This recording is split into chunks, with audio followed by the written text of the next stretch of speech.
What would you do if you came home to find the person who sacrificed everything for you abandoned in the rain like trash? Today's story will shake you to your core. Welcome to my channel where interesting stories of love, communication, and empathy are told. Before we dive in, please hit that like button, subscribe to the channel, turn on notifications, share this video with your friends and family, and don't forget to drop your perspectives in the comment section below. Your support means the world to me. Now let's begin. The rain fell like a curtain of sorrow over the city of Lagos that October evening, drumming against expensive car roofs and pooling in the streets where vendors hurried to pack their wares. The weather had turned suddenly, the way it often did in this bustling Nigerian metropolis, catching everyone off guard. But nowhere was the rain more cruel than at the towering black gates of the Okafor mansion in Ikoyi, where luxury and heartbreak collided under the unforgiving sky. Desmond Okafor's black Range Rover navigated the familiar streets with practiced ease, the wipers working overtime against the downpour. He had been away for 3 months, closing business deals across Dubai and London, expanding his telecommunications empire into territories that would make him even wealthier than he already was. The exhaustion sat heavy in his bones, but excitement pushed him forward. Home. Finally home. He couldn't wait to surprise his family, to hold his children, to sleep in his own bed. As his car approached the mansion gates, Desmond leaned forward, squinting through the rain-streaked windshield. Something wasn't right. There, huddled against the perimeter wall just outside the gate, was a figure. A woman, sitting on the wet pavement with bags scattered around her. His driver slowed down, and Desmond's heart began to pound with unnamed dread. His elder sister sat on the cold, wet pavement, her wrapper clinging to her thin frame, her headscarf plastered against her skull. Her few belongings, a worn suitcase, 2 plastic bags, a small box, were arranged around her like the remnants of a life hastily dismantled. She was shivering violently, her arms wrapped around herself, her face turned down as if she couldn't bear to look up. Rain ran down her cheeks, or perhaps they were tears. Jesus Christ, Clara! Desmond fell to his knees beside her, oblivious to the water soaking through his trousers. He shrugged off his suit jacket and draped it over her shoulders, pulling her close. She felt so small, so fragile, nothing like the strong woman who had raised him. "What are you doing out here? What happened?" Clara's body shook with sobs now, the dam finally breaking. She tried to speak, but the words caught in her throat. Desmond held her tighter, his own eyes burning with tears that had nothing to do with the rain. "Talk to me," Desmond whispered, his voice gentle despite the rage building in his chest. "Please, Clara, tell me what happened." She finally looked up at him, and what Desmond saw in her eyes, shame, hurt, exhaustion, nearly destroyed him. This was the woman who had sold her only gold jewelry to pay his secondary school fees when their parents died. The woman who had worked 3 jobs to ensure he could attend university. The woman who had celebrated harder than anyone when his first business deal succeeded. "Anita," Clara managed to say, her voice hoarse. She told me to leave. She said I didn't belong here anymore." The world seemed to stop. Desmond's jaw clenched so hard he thought his teeth might crack. His hands, still on Clara's shoulders, began to shake, not from cold, but from fury so profound it scared him. When the single word came out like gravel. "This morning. You were supposed to come back tomorrow, so she thought." Clara dissolved into tears again. Desmond stood abruptly, pulling Clara up with him. He wrapped his arm around her shoulders, gathering her bags, and began walking toward the gate. The security guard's voice crackled through the intercom. "Olga, welcome back. We didn't expect." "Open this gate now." Desmond's voice was ice. The massive gates swung open, and Desmond guided his sister through, past the manicured gardens she had helped plant, past the fountain she had once said reminded her of their mother's village. Each step was measured, controlled, but inside him, a storm raged that made the weather seem gentle. The mansion loomed before them, all glass and marble, a monument to his success. He had imagined it as a sanctuary for his family. Now it felt like a beautiful lie. As they reached the front door, Desmond turned to look at his sister one more time. Her lips were blue from the cold, her eyes hollow with hurt that went deeper than physical discomfort. He made a silent vow in that moment, one that would change everything. The warmth of the mansion's interior did nothing to thaw the ice forming in Desmond's heart.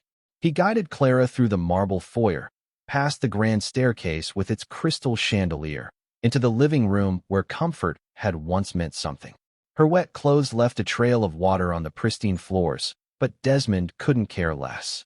He sat her down on the leather sofa, grabbing a thick blanket from the nearby closet and wrapping it around her trembling shoulders. "Stay here," he said softly, disappearing into the kitchen. He returned moments later with hot tea, pressing the cup into her cold hands. "Drink this, then tell me everything." Clara's hands shook as she brought the cup to her lips, the steam rising between them like the ghosts of better days. She took a sip, then another, and slowly, the violent shivering began to subside. Desmond sat across from her, elbows on his knees, waiting with the patience of a man who knew the truth would be devastating but necessary. "It started 2 weeks after you left," Clara began, her voice barely above a whisper. "Small things at first. Anita would make comments about how I arranged the children's things, about the meals I prepared. She said I was trying to replace her as the woman of the house." She paused, wiping her eyes with the edge of the blanket. "I wasn't, Desmond. I swear I wasn't. I was only trying to help. You know how much I love those children."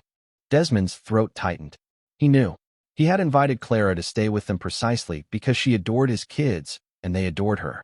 His twins, Emmanuel and Emanuela, called her Annie Mama, the name they had created because she was more than an aunt but respected that Anita was their mother. "Go on," he urged gently. "Last week, she started openly insulting me in front of the staff," Clara continued, her voice gaining strength from anger now mixing with the hurt. "She called me a village woman who didn't understand city life. She said I smelled like palm oil and poverty." The housekeepers heard everything, Desmond. I saw the pity in their eyes, and it killed me. Desmond's fists clenched. He remembered how Anita used to be different, or perhaps he had been too blind to see the signs. They had met at a business conference 5 years ago. She was beautiful, sophisticated, ambitious, everything he thought he wanted in a wife. But somewhere along the way, that ambition had curdled into something ugly, something that couldn't tolerate anyone she perceived as beneath her. Yesterday morning, Clara's voice cracked again. "I was helping Emmanuel with his homework in the study. Anita walked in and accused me of trying to turn her children against her. She said I was poisoning their minds, making them love me more than their own mother. I tried to explain, but she wouldn't listen. She screamed at me, Desmond. She called me a parasite feeding off your success. She said." Clara stopped, fresh tears streaming down her face. "What did she say?" Desmond's voice was dangerously quiet. "She said you only kept me around out of pity, that you were too kind to tell me the truth, that I was an embarrassment to your status, that every time you introduced me as your sister at events, she could see people judging you, wondering why a billionaire would have such a local sister." The words hung in the air like poison. Desmond felt something break inside him, some final thread of loyalty to his marriage snapping clean. He remembered every event where he had proudly introduced Clara, every dinner where she had charmed his business associates with her wisdom and warmth. If Anita had been embarrassed, she had hidden it well behind her society smile. "This morning," Clara continued, her voice steadier now, "she called me into the master bedroom. She was calm, which scared me more than her screaming. She said you would be back tomorrow, and before you returned, she needed to make things clear. She said this house wasn't big enough for both of us, that I needed to leave before you came back, and she had to make you choose between her and me." Desmond stood abruptly, pacing the room like a caged animal. His mind raced with images of his sister being humiliated, diminished, treated like garbage in the very house his success had built, success that wouldn't have existed without her sacrifices. "The guards didn't want to do it," Clara added quickly. "Especially Emeka. He apologized, said he was just following Madame's orders. They packed my things, walked me to the gate, and—" She gestured weakly at herself. "The rain started just after they closed the gate behind me. I didn't know where to go. I have no money, Desmond. I gave everything to help you build your future. I couldn't even afford a taxi." Desmond stopped pacing, standing at the window that overlooked his compound. In the reflection, he could see Clara's small form on the sofa, and beside it, the ghost of who he used to be, a struggling boy whose sister had been his only anchor in a cruel world. That boy would have burned the world down for her. Had success made him forget that? "Where are the children?" he asked suddenly. "At your mother-in-law's house." Anita took them there yesterday. She said they shouldn't be around to witness the unpleasantness.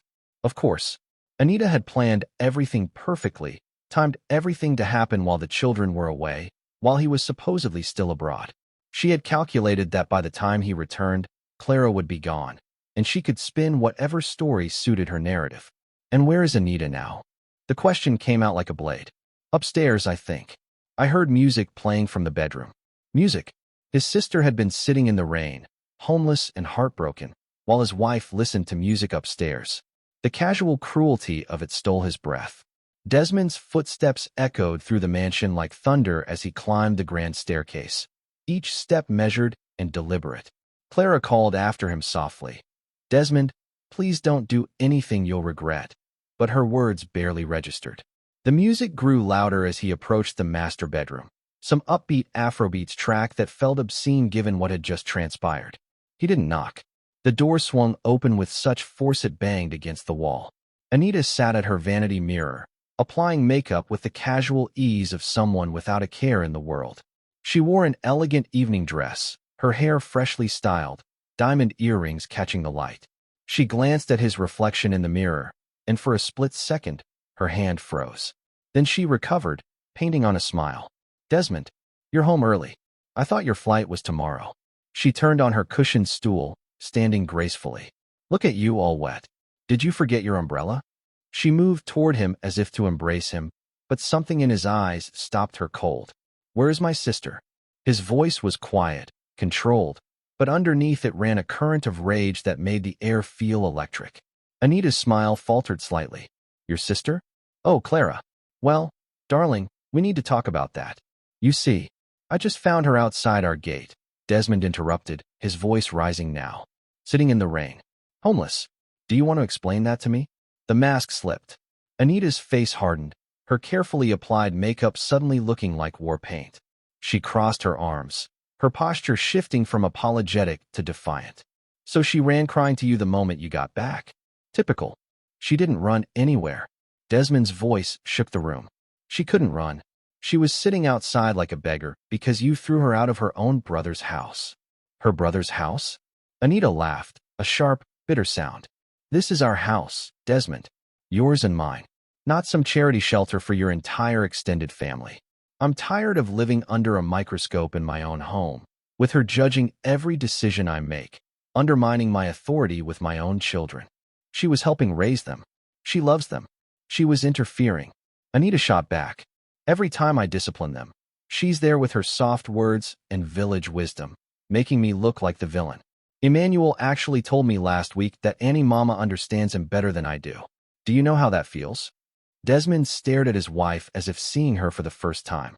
"So you humiliated her? Called her a parasite? Threw her out in the rain?" "I gave her a reality check," Anita said coldly. "Your sister needs to understand that this isn't her world anymore. You've moved up, Desmond. We attend galas with governors. We vacation in Dubai. Our children go to international schools. Clara still wraps her hair in local tie-dye and cooks with firewood when she visits the village. She doesn't fit here." The silence that followed was deafening. Desmond felt something die inside him, the last remnants of whatever love he thought he had for this woman. "Clara sold her gold jewelry to pay my school fees," he said quietly. "She worked as a maid in 3 different houses so I could eat. She believed in me when I had nothing but dreams. Everything you enjoy right now, this house, those diamonds in your ears, the luxury cars, the trips to Dubai, exists because she sacrificed everything for me." Anita waved her hand dismissively. "That was then. This is now. You've paid her back more than enough. How long are you supposed to carry that debt? Forever?" She stepped closer, her voice dropping to what she must have thought was a reasonable tone. "Desmond, be honest with yourself. Are you running a family or a charity organization? Your sister doesn't know her place. I can't live like this anymore." She reached out to touch his face, but he stepped back as if her hand carried disease. "You're right about one thing," Desmond said, his voice now eerily calm. "Someone here doesn't know their place." He walked to the door, pausing in the threshold. "Pack your things, Anita." Her face went pale. "What?" "I said pack your things. You have 1 hour. You can't be serious." She laughed nervously. "Desmond, stop being dramatic. Think about our children, our reputation. You're going to throw away our marriage over this? You need to choose, her or me. Desmond turned back to face her, and what she saw in his eyes made her take an involuntary step backward. You want me to choose? Fine. I choose the woman who helped raise me when our parents died. I choose the woman who sold her comfort to pay my school fees. I choose the woman who stood by me when I had nothing but ambition and prayer. I choose my sister, Anita. Every single time, I choose her. The silence stretched between them like a chasm, widening with each passing second. Desmond stood perfectly still, his eyes locked on Anita's face, watching the confidence in her expression begin to waver. She had thrown down the gauntlet, certain of her victory, convinced that 5 years of marriage and 2 children gave her unshakable ground. She was about to learn how wrong she was. You want me to choose? Desmond's voice was eerily calm, the kind of calm that precedes devastating storms. You're actually standing here, in this house that my sweat built, asking me to choose between you and the woman who made all of this possible. Anita shifted her weight, some of her bravado cracking. Desmond, be reasonable. I'm your wife. I'm the mother of your children. Surely that counts for something. Your sister can find her own place. You can send her money, support her from a distance. But she cannot live here anymore. I've made my position clear. Your position? Desmond nodded slowly, as if considering her words carefully. Then his expression hardened into something Anita had never seen before. Pure, undiluted disappointment. Let me tell you about positions, Anita. When I was 15 and my parents died in that car accident, Clara was 19. She had just gained admission to study nursing. Do you know what she did? Anita said nothing, her arms crossing defensively again. She dropped out. Desmond continued, his voice thick with emotion. She took the money our parents had saved for her education and used it for their funeral. Then she went to work at a restaurant, cleaning tables for pennies. At night, she sold acro by the roadside. On weekends, she washed clothes for rich families.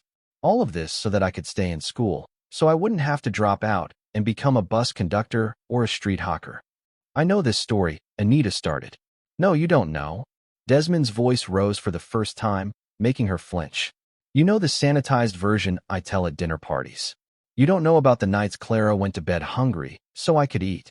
You don't know about the time she sold her only good shoes, the ones our mother bought her, so I could buy textbooks for my WAC exams. You don't know that when I got the scholarship to university, she cried for 3 hours straight because her sacrifice had finally meant something.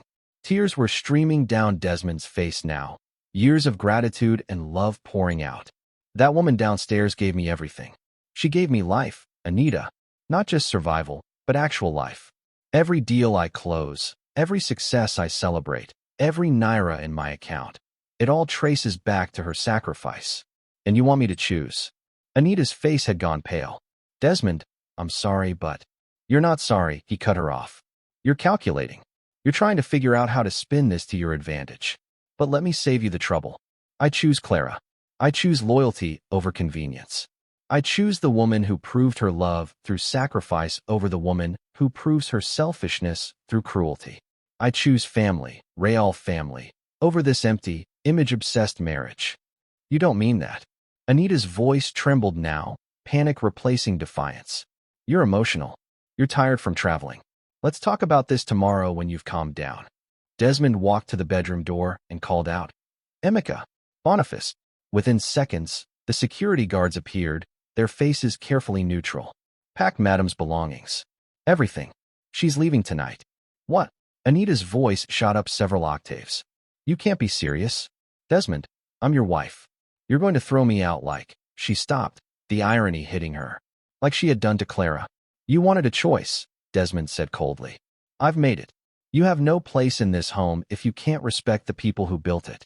You can go to your mother's house, to your sister's house, to any of those sophisticated friends you're so concerned about impressing. But you cannot stay here. Anita fell to her knees, her expensive dress pooling around her. Desmond, please. Think about the children. What will you tell Emmanuel and Emanuela? That you chose your sister over their mother? I'll tell them the truth, Desmond replied. That some lessons only life can teach, and their mother just learned one the hard way.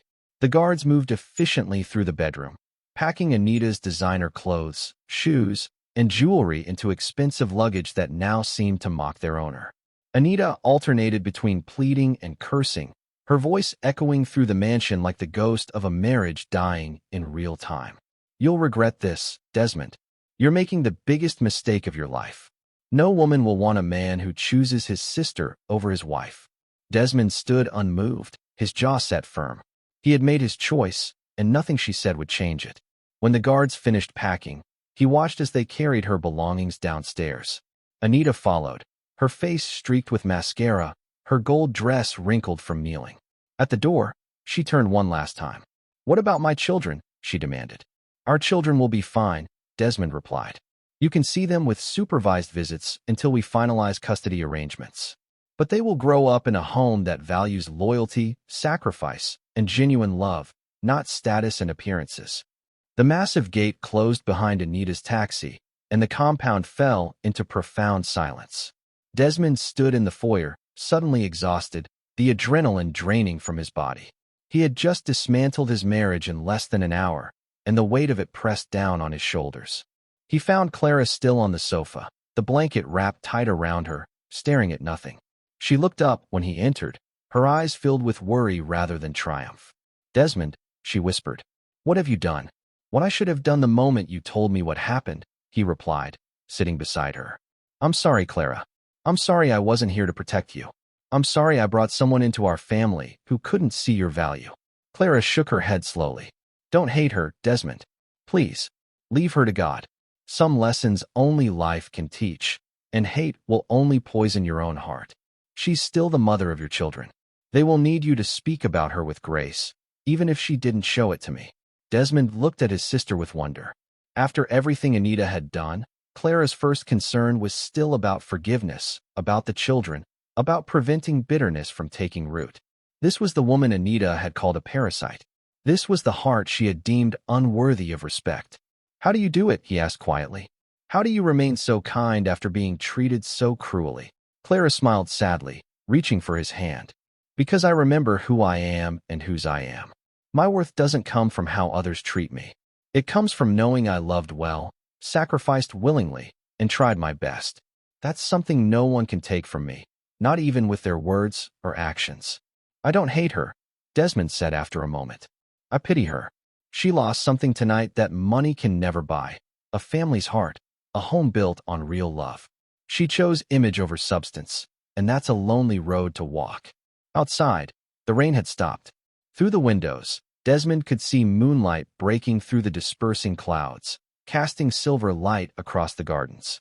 It felt symbolic somehow, like the storm passing to reveal clarity beneath. "From today," Desmond said, squeezing Clara's hand, "this house is yours too.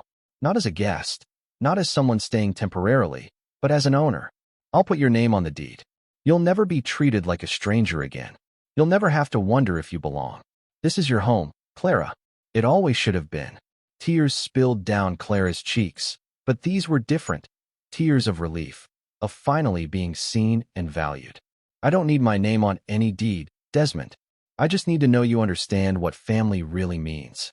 "I do now," he whispered, pulling her into an embrace. "I really do." They sat together as the night deepened, two hearts bound by love that had weathered poverty, loss, and now betrayal. The mansion was quieter now, emptier in some ways, but fuller in others. True wealth, Desmond realized, had nothing to do with the marble floors or crystal chandeliers. It lived in moments like this, in forgiveness freely given, in loyalty tested and proven, in the unbreakable bond between two souls who had survived the worst and chose love anyway. Tomorrow, he would call his children and explain with grace. Tomorrow, he would begin rebuilding. But tonight, he simply held his sister and remembered what mattered most. This story reminds us that true wealth isn't measured in bank accounts or social status, but in the quality of our character and the depth of our loyalty. Clara's grace teaches us that forgiveness doesn't mean accepting mistreatment. It means refusing to let bitterness poison our own hearts. Desmond's choice shows us that standing up for what's right sometimes costs us comfort, but it always rewards us with integrity. Family isn't just about blood. It's about who shows up, who sacrifices, and who loves without conditions. When we honor those who lifted us up, we honor the best parts of ourselves. If this story touched your heart, Please like this video, subscribe to the channel for more inspiring stories, and share it with friends and family who need to hear this message. Drop a comment below telling us, have you ever had to make a difficult choice between loyalty and convenience? What lesson hit home for you? Your perspectives matter, and I can't wait to read them. Click next to watch other interesting stories.